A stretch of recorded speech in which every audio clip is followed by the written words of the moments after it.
and Lasers and Beyond Facebook group. And some folks have been asking me to do a tutorial on these trays that we've got last year. And I still got a bunch of them. So basically they're rolling trays, and you can also use them as change trays or keys, whatever. I use them for a lot of things around the house, and I throw all kinds of stuff in them, but so they don't have to be just for rolling. Also, you can engrave on the back. So normally what I'll do is put my logo on the back and then put whatever design I'm doing on the front. So I've been making a couple of these Patriot trays, putting various patriotic themed stuff in the middle, and then I'm going to do some Father's Day stuff so that people can give them to their dads on Father's Day, because dads like to have little change trays, right? So there's a couple things about these. This one, it is not white, it's actually the color of the tin, and I just went right through the paint. Okay, so that's what you see there, and they are magnetic. So you can stick magnets in them and hold screws and that kind of stuff. I put magnets on the side underneath as it sits on your bench, and then throw things in it, and now it's a magnet, right? I don't have any with me. They're out in the shop somewhere. You can get a white finish on these if you don't go all the way through. But for me, I've just found that was not as consistent as I like. So it's just easier to blast right through the paint and show the metal. I haven't seen any problems with rust or any of that garbage so far, and I've had some sitting out in the shop the whole year, so I keep putting fingerprints all over them. One thing, when you clean them, make sure you're using a soft cloth, because they can get scratches in them, little swirls like your car, right? When you wax your car. But after you use your LA Awesome, is what I use. I use LA Awesome in one of these microfiber cloths. It'll get most of it off, but then there's still some oil and stuff, and I've already got some swirl scratches in them because I keep screwing around with it. But you're going to want to take it under soap and water when you're done anyway. So look how quick it gets fingerprints and oil on it. So you're going to want to soap and water it and then put it back in the baggie. So one trick about engraving these, a lot of people ask how to engrave them and how to get the most coverage. I'm looking for my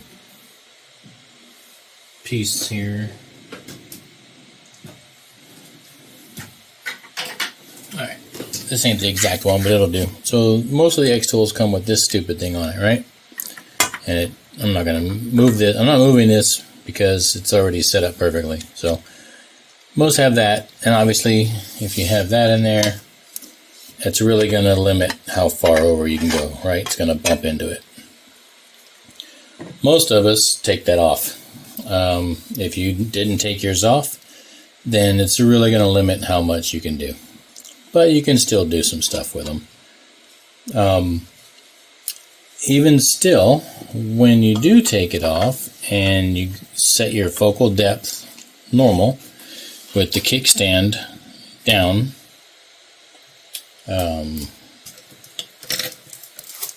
all the way touching the plate, you're still going to hit the edge, right?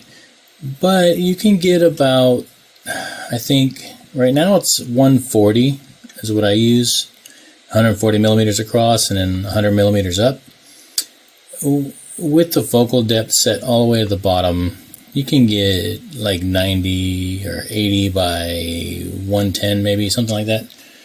But what I found, even if you defocus up 1/8 of an inch like I do on almost everything,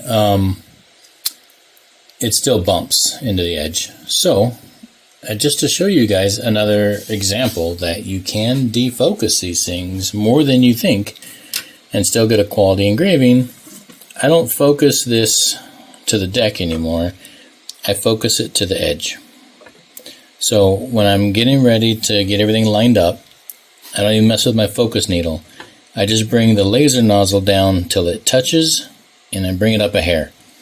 And then once I move the laser head back and forth and I know it's not going to hit, I'll move it over to this side. Make sure, because sometimes your bed are not even, right? So just run it around to all the edges, make sure it's not going to hit. So you just need to barely clear it by like a sheet of paper, right? Width. Not a whole lot, but just enough so it'll clear. And that's what I did here, and as you can see, it's still a good engraving, it's still in focus, it's still sharp. So you guys, you can defocus these things and not have a problem. You don't have to always put it right down to the material.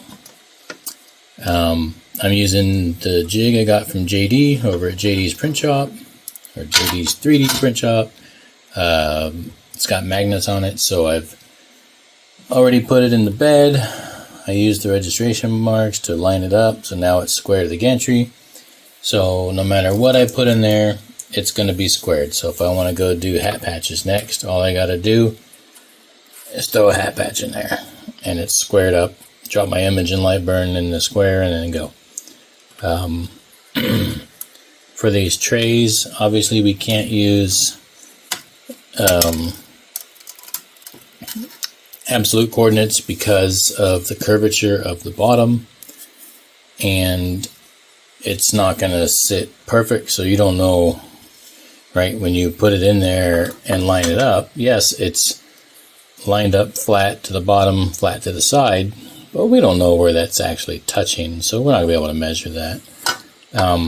Now, technically, actually, now that I have it all lined up and it matches my image and light burn, I could go and convert it to do absolute coordinates now if I wanted to start moving this thing around. But just for tonight, to do this little quick video for you, that's not my goal. One other thing quick to note too before we do the engraving, these things will scratch. As you can see, I've already got some scratches here. These were not here before we started doing the video. So I just did that a minute ago when I let it hit and move on the bottom, and then it got stuck to one of these magnets over here, and when I slid the magnet across it, it scratched it. See? So they do scratch pretty easy. It's a good one there. Well, to be fair, this magnet is broke, so it's got a pretty sharp edge on it. But so these things will scratch. So yeah, they're cheap. What do we pay for them? $1, something like that. You know, they are inexpensive, and they're durable. They're thicker than the other ones that we got the first time. These are really, you know, they're really nice. So if you try to bend them, I mean, they will bend, but I'm just saying these are good quality. I had a couple other rounds that were shit, so these are good quality, but the paint will come off. And I bring that up because a lot of us use these honeycombs. These honeycombs are pretty sharp, so if you put it down and move it and slide it around like this, just as a little bit I'm doing here, look, pretty much just ruined it, right? We can't sell that now. So this is going to go out in the shop, and it's going to be another one of my little shop trays. So just be cognizant of that. One way to avoid that altogether is to lay a piece of wood down and put your tray on the wood, right? You can get some of this really thin 1/16 wood and put it underneath, and then do your measurements. And then once it's like that, you know, I can still get it squared. So I push it here, now it's squared, and it's on top of that piece of wood. If I were going to use the wood, I would do a bigger piece. This one's too little, but you know, a nice bigger piece to cover the whole bottom, and there's still going to be plenty of room to butt up against these. So just a little tip, you can use cardboard, you know, do whatever you want, but just make a note, these scratch very easy. So We'll go ahead and run another one, and like I said, I just power through it. I don't mess with trying to get it to show white anymore.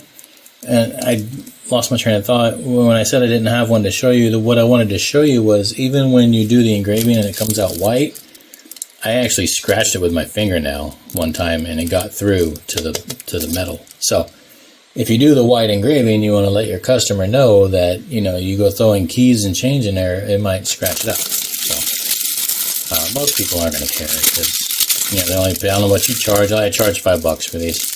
At one point, I was charging 10 for some of the weed items that were pretty detailed and involved, and some people paid $10 for them. But as I started going and I had 300 or 400 of them, I just started charging $5 to get them out of here. So these ones that we got from this latest vendor actually come pretty well protected as well.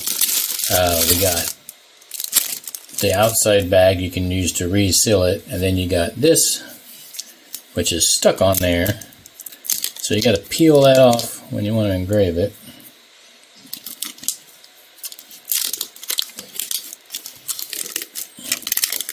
Just another layer of protection, because sometimes in shipping or whatever, just handling, they do come out of those other bags. I've received some that were out of those bags, but they had this on it, so it was still protected, because they do scratch easy. And this one is not scratched on the bottom, so I'm going to do my best not to scratch it so that I can actually put this back and put it in the products to sell bin instead of my shop bin with everything else that I keep doing lately. So there we go. She's not there. She's right there. Alright, so that's squared right there. The way I found center on these, I use one of my little pieces of flat tape that I've cut off, and I hold it over here, get it to the top line, push it down, hold it, go all the way over, measure it, do math, split it in half, turn the dot on, put the dot on the measurement. I think I said it was, what, 140, so I had to put it at 70, so I'd put the dot on the 7th one. This way it was 100, so I put it on 50, and there you go, there's my center. I think somewhere along the way I must have moved it, and I was off by 2 millimeters. Where's my other tray? This one I did earlier.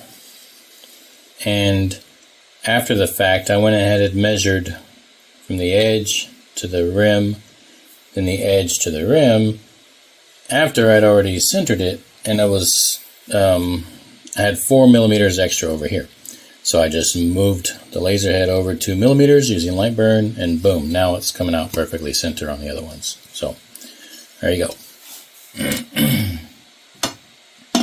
Alright, for my settings, this is the xTool D1 Pro 20 watt, and I normally was doing 8700 speed at 30 power.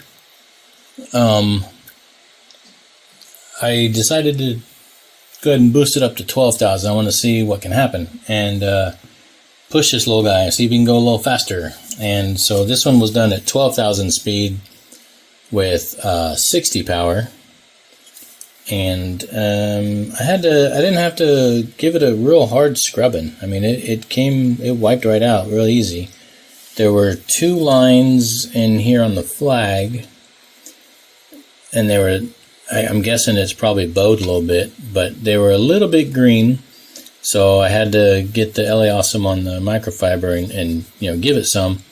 You just want to be careful when you're doing that, because like I said, you can actually scratch the stuff. So if that cloth isn't really soft, or you got some sawdust in it or something in there, it will scratch. But if it's clean and free of any debris, you can get in there and get it. I would not use a magic eraser. The magic eraser gets it off like that, and the metal is shiny and beautiful, but the magic eraser will scar up the coating of the black, of the gloss.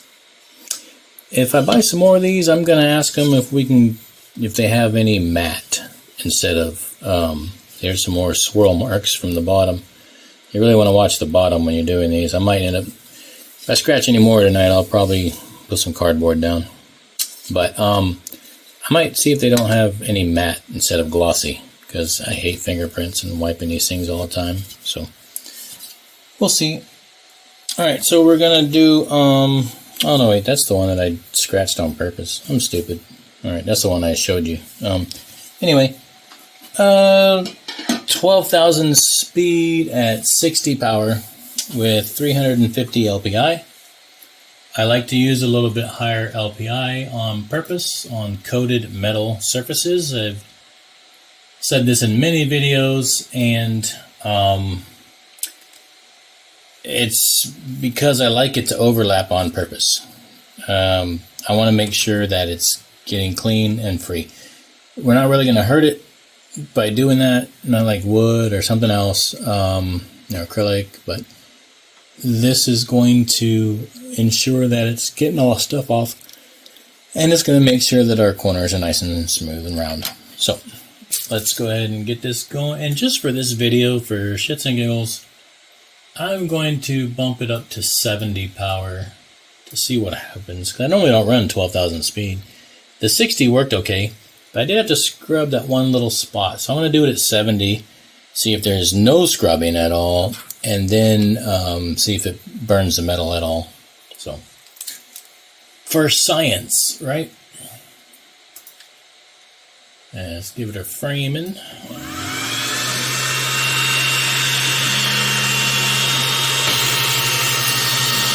And no, technically you don't have to use air assist, but I leave my air assist on all the time, mostly because I like to help keep my lens clean. I don't want to burn through a bunch of lenses. Also, these things, they're just tin. They can heat up from the laser pretty good and warp. I haven't had any of these warp, but other stuff I've been working on before has warped a little bit. The air assist, believe it or not, helps cool it down. So, just a little bit. But anyway, there we go. Well, I already framed it. Yeah. You can tell it's tired time. He's sleeping.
Alrighty.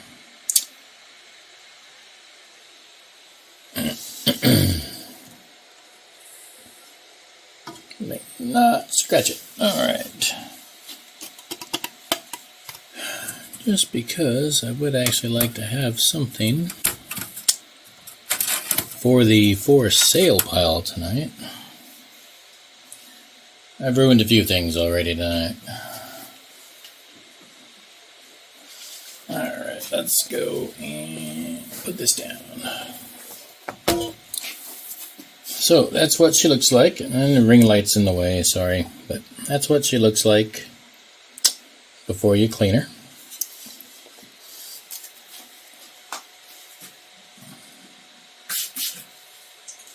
So we're just going to take a damp cloth with some LA Awesome on it, and see, I'm not really putting any pressure. I'm just giving it a wipe down. Since the air assist is on, it kind of blows that crap everywhere.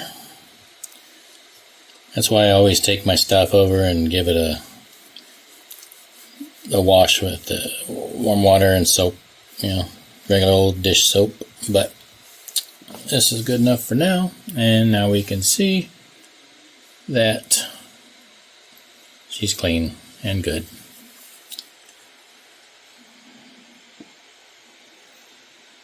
So there you go. You see the LA Awesome leaves gunk comes right off, but that's why I go wash it. So with water, but this gets all the gunk off of it, and you're good to go.